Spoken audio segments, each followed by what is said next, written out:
I hate love. I can't love. I can't live with you.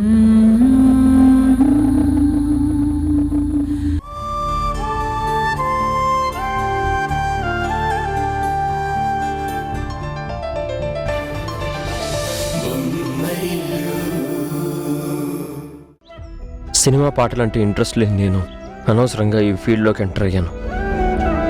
Private album చేసుకున్నా సరిపోయేది. ఇలా జరుగుతుందని తెలియక పాపం ఉష మిమ్మల్ని చాలా ఎంకరేజ్ చేసింది. అదే ఇప్పుడు తప్పు అనిపిస్తుంది. కానీ ఆఫీస్లో ఏమనుకుంటున్నారో తెలుసా? ఈ విషయం మీకు చెప్పకూడదు, కానీ ఫ్రెండ్గా చుట్టూ ఏం జరుగుతుందో తెలుసుకోవాలని చెప్తున్నాను. మీకు అవకాశాలు రాక ప్రొడ్యూసర్లకి ఉషా పేరు చెప్పి నాతో పాడిస్తేనే ఆవిడతో పాటలు రాయిస్తాను అని చెప్పి నమ్మిస్తున్నావు అంటున్నారు. ఎవరు అలా వాగింది? ఇప్పుడే చెప్పు, వెళ్ళి వాళ్ళకి సమాధానం చెప్తాను. కిరణ్ గారు, ఏంటో ఆవేశం? అన్నది ఒక్కరు కాదు, చాలా మంది. మీరు వెళ్ళి అడిగితే కాదనే అంటారు. ఇక్కడ సమస్య వాళ్ళ మాటలు కాదు, మన పరిస్థితి. ఫస్ట్ సాంగ్ రికార్డ్ చేసినప్పుడు మీరు హీరోలా ఉండేవారు. ఇప్పుడు ఇంత హీనంగా తయారయ్యారు. మిమ్మల్ని చూస్తుంటేనే నాకు చాలా బాధగా ఉంది. ఆ రోజు శరత్ గారు మీ పాట కంటే ఉషా లిరిక్స్ బాగున్నాయి అన్నప్పుడు కూడా చాలా కోపం వచ్చింది. ఆ ఇంప్రెషన్ మీ మీద నెగిటివ్గా పడకూడదని ఎంతరి దేవుళ్ళకి మొక్కుకున్నానో నాకే తెలీదు. కానీ ఏ దేవుడు కరుణించలేదు.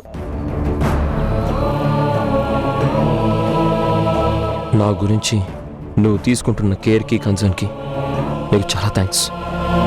థ్యాంక్స్ ఎందుకు కిరణ్ గారు, మీకెప్పుడూ నేనుంటా. ఆ విషయంలో మీకు డౌటే వద్దు. మనిద్దరం కలిసి బయటకు వెళ్దామా? కొంచెం మూడ్ మారుతుంది. నా మనసేం బాగాలేదు, నేను ఎక్కడికి రాను. మీ మనసు మారుతుందనే రమ్మంటున్నాను. సారీ పల్లవి, ఇప్పుడు ఒంటరిగా ఉండాలని ఉంది.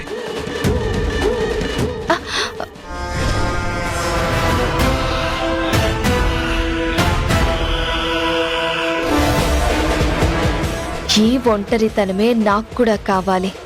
నువ్వు ఒంటరిగా ఉంటేనే నీ జీవితంలోకి ఎంటర్ అవ్వడం నాకు ఈజీ అవుతుంది.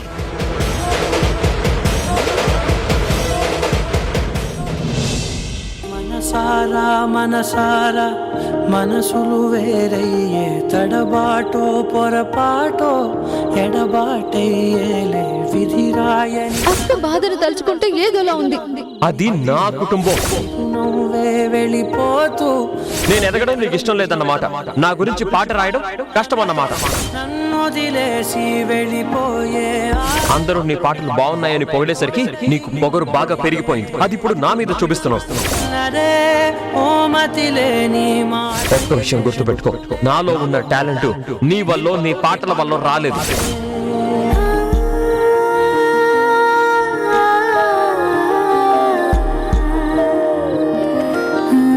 ఏమండి ఇంత లేట్ అయింది? ఏమండి మిమ్మల్ని. నీకంటే అవకాశాలు వెతుక్కుంటూ వస్తాయి, నాకు అలా కాదు కదా.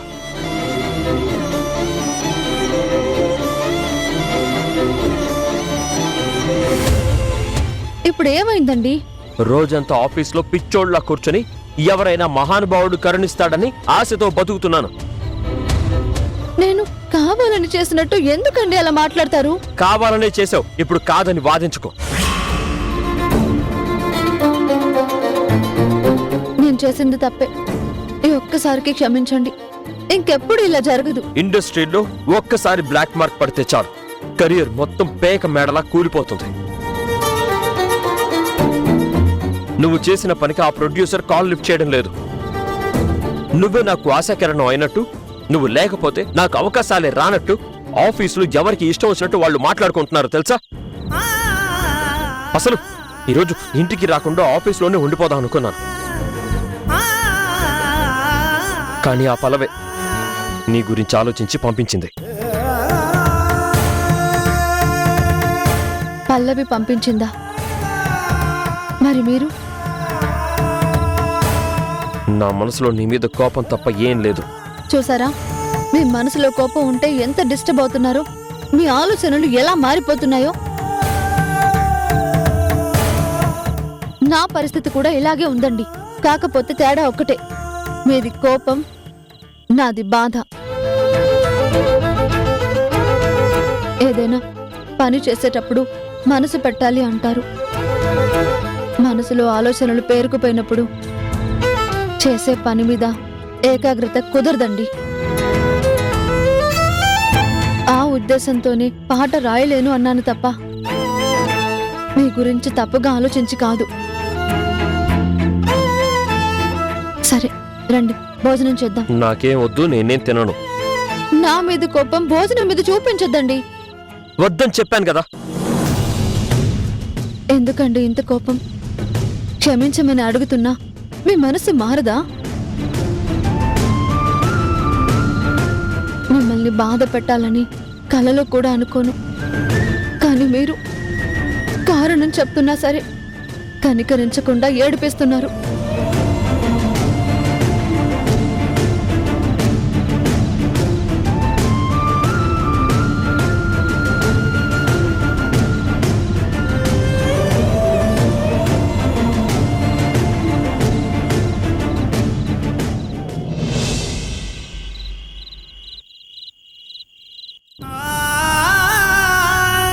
రోజంతా ఆఫీస్లో పిచ్చోళ్ళ కూర్చొని ఎవరైనా మహానుభావుడు కరుణిస్తాడని ఆశతో బతుకుతున్నాను.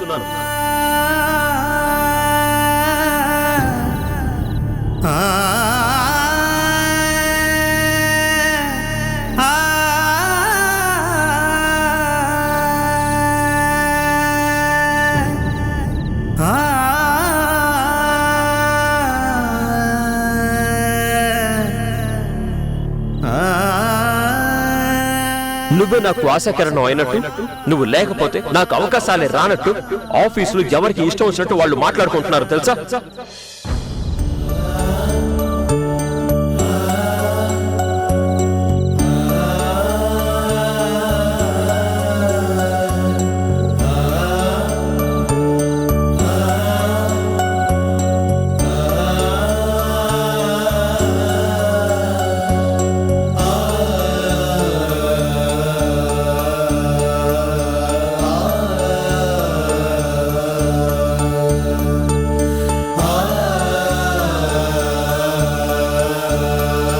అసలు ఈరోజు ఇంటికి రాకుండా ఆఫీస్లోనే ఉండిపోదాం అనుకున్నాను.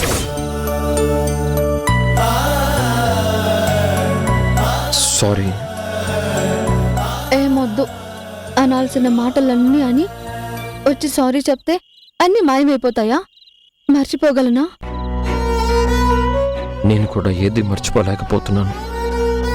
అవకాశాలు దూరం అవ్వడం, అందరూ తక్కువగా చూడటం, నా టాలెంట్ని గుర్తించకపోవడం, ఇవన్నీ తట్టుకోలేకపోతున్నాను.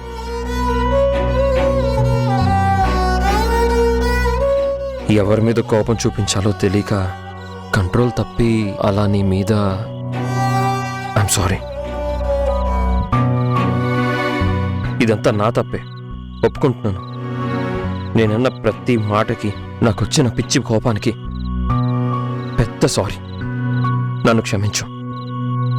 ఇంకెప్పుడు నన్ను అలా తిట్టొద్దు. నేను స్వార్థంతో చేస్తున్నట్టు మాట్లాడొద్దు. అవన్నీ కోపంతో అన్న మాటలు ఉషా. మొగుడు పెళ్ళాల మధ్య గొడవ అయితే ఆవేశంలో అరిచేవన్నీ అబద్ధాలే. భార్య అర్థం చేసుకోవాలి తప్ప యుద్ధం చేయకూడదు. ఈ మాటలు మాత్రం బాగా చెప్తారు. కవయిత్రి గారి భర్తని ఆ మాత్రం కళాపోషణ లేకపోతే ఎలా? సరే, ఇంకోసారి సారీ. నాకు సారీ వద్దు, ప్రేమ మాత్రమే చాలు. నాకు మాత్రం ప్రేమతో పాటు అన్నం కూడా కావాలి. ఆకలేస్తుంది. నేను పెట్టను. ఏ పనిష్మెంటా? అవును, మీరే ప్లేట్లో అన్నం పెట్టుకుని మీరు తింటూ నాకు తినిపించాలి. బాగుంది, అలాగే కానిద్దాం. మ్మ్. ఇంకా అక్కడే ఉన్నావే, రా. ఆ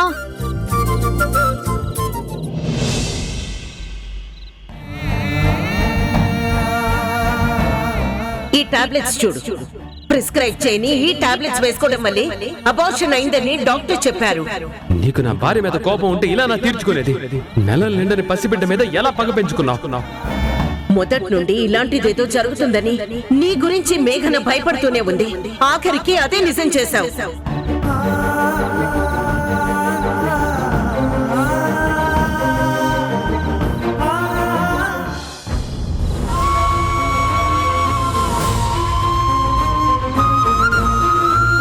హారిక, భోజనం చేయకుండా ఎక్కడేం చేస్తున్నావు? ఆకలిగా లేదు. బుర్రలో ఆలోచనలు ఎక్కువై ఆకలిని చంపేశాయా?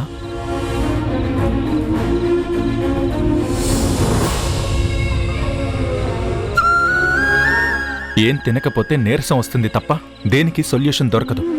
అరే, ఇలా తినకుండా ఏం సాధిద్దాం అనుకుంటున్నావు? ఎందుకు తరుణ్ అంత కోపంగా మాట్లాడుతున్నావు? కోపం కాకపోతే నువ్వు చేస్తున్న పనులకి దగ్గరికి తీసుకుని ముద్దు పెట్టుకోమంటావా? ప్లీజ్ తరుణ్, నా మనసేం బాగోలేదు. నువ్వు కోపడి మరింత బాధ పెట్టకు. నిన్ను బాధ పెట్టడం నా ఉద్దేశం కాదు. ఇలా ఒంటరిగా కూర్చుని ఆలోచించడం వల్ల ఏ ప్రయోజనం ఉండదు అని చెప్తున్నాను. నా నమ్మకాన్ని మనసులో పెట్టుకుని వాళ్ళన్న మాటలు మర్చిపోమని చెప్పాను. అయినా సరే ఇంకా ఇలా మూడాఫ్లో ఉంటే ఏం చేయాలి హారిక? ఒక భర్తగా నిన్నన్న ప్రతి మాట నన్నన్నట్టే. నీ మీద పడిన నిందలో నాకు కూడా భాగస్వామ్యం ఉన్నట్టే. నువ్వు నాకు సపోర్ట్గా ఉన్నావు కదా, నేను కాదనడం లేదు. కానీ అక్క అబోర్షన్ కి కారణం నేను కాదని ఇంట్లో వాళ్ళకి ఎలా చెప్తే అర్థమవుతుంది? ఏ ఆధారం చూపిస్తే నా మీద నమ్మకం తిరిగి వస్తుంది? వాళ్లకు అర్థం కాదు. ఆధారం చూపినా నమ్మే స్థితిలో వాళ్ళు లేరు.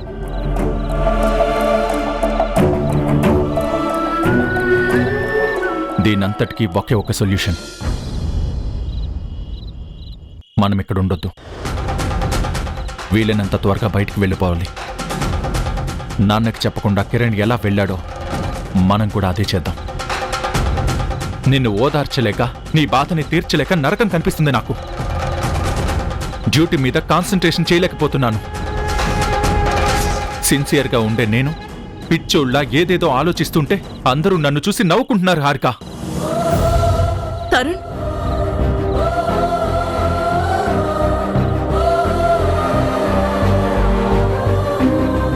హారిక, రేపు మార్నింగే ఇంట్లోంచి వెళ్ళిపోదాం. తరుణ్, వద్దు తరుణ్. అత్తయ్యకి తెలిస్తే బాధపడతారు. ఛ! ఎంత కోపం వస్తుందో తెలుసా? నువ్వేంటో, నీ మెంటాలిటీ ఏంటో అర్థం కాక నిజంగానే పిచ్చెక్కేస్తుంది నాకు. తరుణ్ ప్లీజ్. నీకు ఉషకి అస్సలు తేడా లేదు. మిమ్మల్ని అత్తగారు ఎంత తిట్టినా, చీ కొట్టినా ఇంకా మా అత్త బంగారం, అహమే ఆవిడికి అలంకారం అంటూ భజన పాటలు పాడుతూ ఉంటారు. తరుణ్ ప్లీజ్ తరుణ్, నువ్వు కోప్పడకు. నాకు భయం వేస్తుంది. అత్తయ్య కోపానికి కారణం ఏంటో మనకి తెలుసు. ఆవేశంలో తిట్టడం తప్పో ఒప్పో అన్నది పక్కన పెడితే ఈ ఇంటి పెద్దగా మనం గౌరవం ఇవ్వాలి. అది మన బాధ్యత. చూడు, చాలా ఫ్రస్ట్రేషన్లో ఉన్నాను. ఇప్పుడు నువ్వు నీతి వాక్యాలు, ఉపన్యాసాలు చెప్తే అస్సలు టాలరేట్ చేయను. అత్తయ్య గారి కోపాన్ని కామెంట్ చేస్తారు కానీ మీరు మాత్రం తక్కువ. నా కోపానికి కారణం నువ్వు. అత్తయ్య విషయంలో కూడా నేనే. అత్తయ్యకున్న ప్రాబ్లం ఏంటో తెలుసా? కొందరి మాటలకి వెంటనే ఇన్ఫ్లుయెన్స్ అయిపోతారు. ఇది తెలిసే వాళ్ళకి నచ్చినట్టు ఆడిస్తున్నారు. అది అత్తయ్య తప్పు కాదు. అర్థం చేసుకోకపోవడం మన తప్పు అవుతుంది. అర్థం చేసుకుంటావో అవసరం లేదనుకుంటావో నీ ఇష్టం.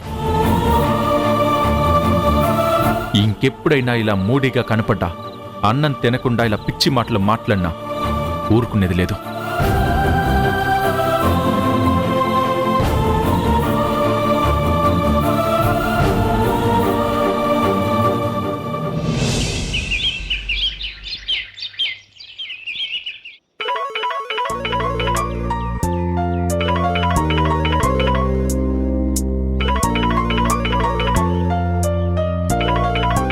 అయ్యో, కొత్త నంబర్ అనుకుంటా.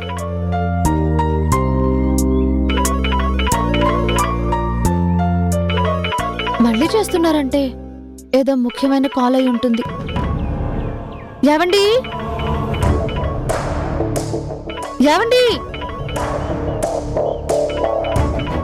ఏవండి ఫోన్.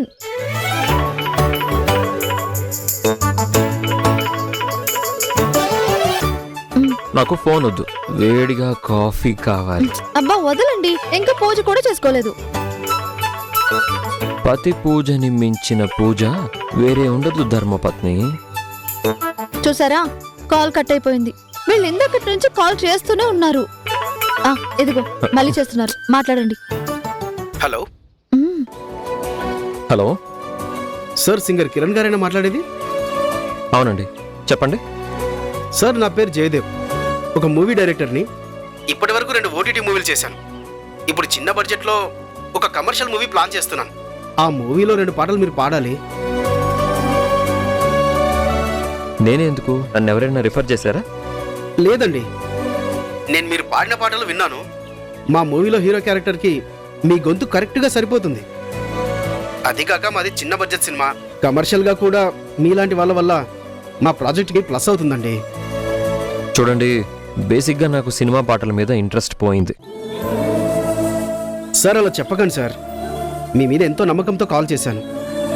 కావాలంటే మీరు ఎక్స్పెక్ట్ చేసిన దానికంటే ఎక్కువ అమౌంట్ ఇస్తాను. అంటే డబ్బు కోసం ఈ మాట చెప్పడం లేదు. అయినా నాకు డబ్బుల కన్నా ట్యూన్స్, లిరిక్సే ముఖ్యం. పాడే పాట వల్ల నాకు మంచి పేరు వస్తే చాలు. ఖచ్చితంగా పేరు వస్తుంది సార్. సూపర్ ట్యూన్ సార్ అది.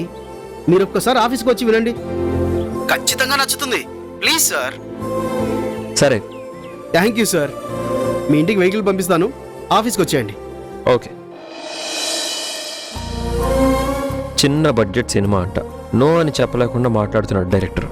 ఆ పాట ఎలా ఉంటుందో, హిట్ అవ్వకపోతే అది నా కెరీర్కి మైనస్ అవుతుంది. అబ్బా, నెగటివ్ గా ఆలోచించడం మానేస్తారా? చిన్న సినిమాల్ని తక్కువ అంచనా వెయ్యొద్దు. ఈ మధ్యన అవే బాగా క్లిక్ అవుతున్నాయి. ఒక్క పాట హిట్ అయితే చాలు, ఆ సింగర్ కి సినిమా కన్నా పెద్ద పేరొస్తుంది. అయితే పాడాలంటావు? ఖచ్చితంగా. మీకు వేరే ఆప్షన్ కూడా లేదు. సరే మరి, నీ ఇష్టం. అలాగే కానీ. నాటకాలు ఆపి ముందు వెళ్ళి ఫ్రెష్ అవ్వండి. వెళ్ళండి.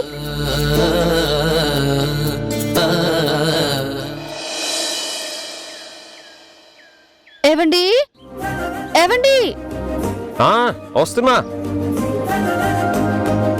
ఆ, అమ్మో తల్లు, ఇప్పుడు మళ్ళీ నన్ను రెడీ చేసే కార్యక్రమాలు పెట్టుకోకు. ఈ డ్రెస్ బానే ఉంది, హెయిర్ స్టైల్ కూడా నీట్ గా ఉంది. అబ్బా మీరుండండి.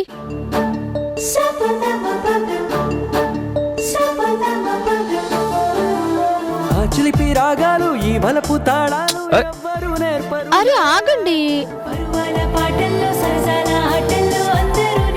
ఏంటండి ఈ అల్లరి? రోజు రోజుకి చిన్న పిల్లడు అయిపోతున్నారు. అమ్మలా చూసుకునే భార్య ఉన్నప్పుడు ఏ భర్త అయినా సరే చిన్న పిల్లోళ్ళ మారాల్సిందే, అల్లరి చెయ్యాల్సిందే.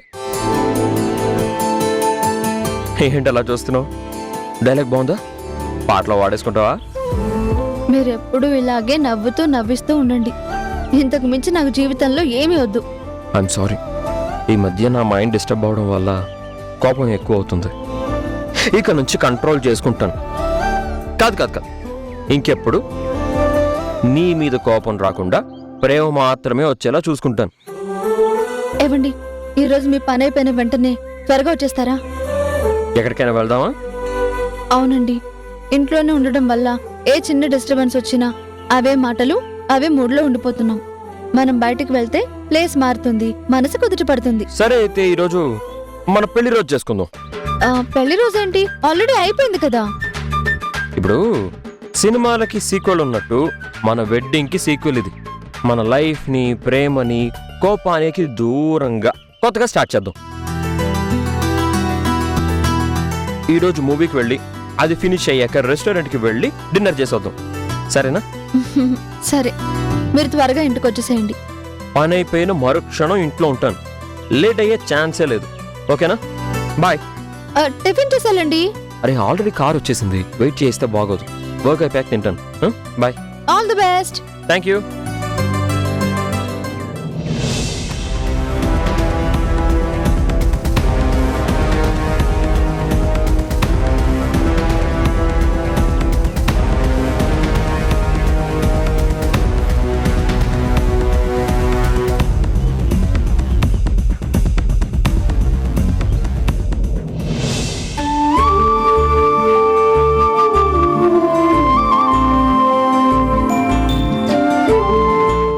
రోజులానే మా మధ్య వచ్చే చిన్న చిన్న అపార్థాలు గాలికి కరిగే మేఘంలా మాయమైపోవాలి.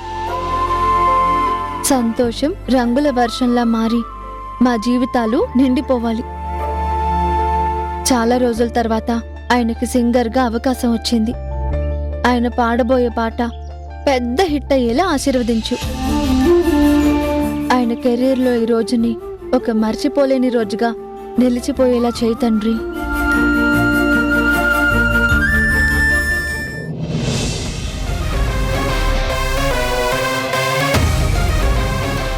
బాబు కొంచెం కారాపు.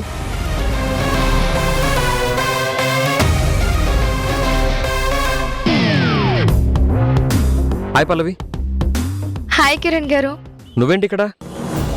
కాలేజ్ ఫ్రెండ్ ఫోన్ చేసి రమ్మంటే మీట్ అవ్వడానికి వెళ్తున్నాను. ఎన్నిసార్లు క్యాబ్ బుక్ చేసినా క్యాన్సిల్ చేస్తున్నారు. డ్రైవర్కి కాల్ చేస్తుంటే లిఫ్ట్ చేయడం లేదు.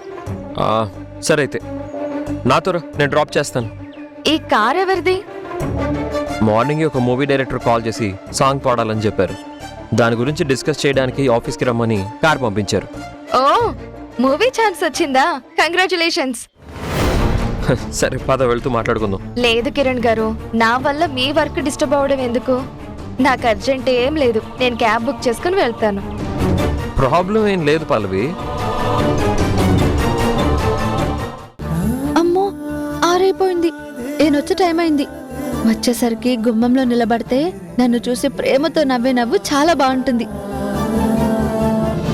నీకోసమే వెయిట్ చేస్తున్నాను. ఇప్పటికే చాలా లేట్ అయింది. కనీసం ఫోన్ కూడా లిఫ్ట్ చేయడం లేదు. నిజంగా సాంగ్ రికార్డింగ్లోనే ఉన్నారా? సార్, మిస్టర్ ఏ అమ్మాయి